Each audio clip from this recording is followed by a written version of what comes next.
कोल्हापूरमध्ये आज एक अत्यंत महत्त्वाची बैठक संपन्न झाली। अलमट्टी धरणाच्या उंची वाढीच्या विरोधात ही बैठक आयोजित करण्यात आलेली होती।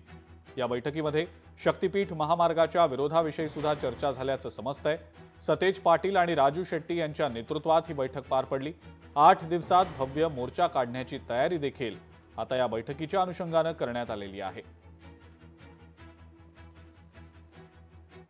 आम्ही जे विस्तृत पत्र लिहिले त्या पत्राचं काही उत्तर नाही। हे 20 तारखेच्या बैठकीमध्ये या मंडळींनी मंत्रालयात मुद्दे मांडले, त्याचं उत्तर नाही। 31 तारखेला नंतर बैठक झाली, इथं कुणाले जे आले त्याचं उत्तर नाही। आम्ही आमदार खासदारांनी एक पत्र लिहिलं, त्याचं उत्तर त्या ठिकाणी नाही आहे। त्यामुळे सरकार या अलमट्टीच्या विषयात पूर्णपणे नॉन सिरियस आहे असं माझं मत आहे। काल आम्ही 12च्या 12 जिल्ह्यातल्या प्रतिनिधींच्या बरोबर समन्वय समितीची बैठक ऑनलाईन घेतली आणि असा निर्णय घेतलेला आहे की 1 जुलैला शेतकरी दिन साजरा केला जातोय।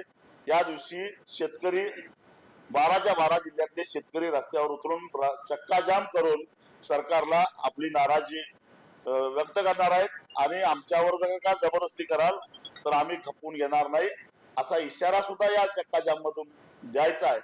तेव्हा या 1 जुलैच्या चक्काजाम मध्ये सुद्धा मोठ्या संख्येनं सहभागी व्हावं। लोकशाही मराठी ऐका, पहा, जागरूक रहा।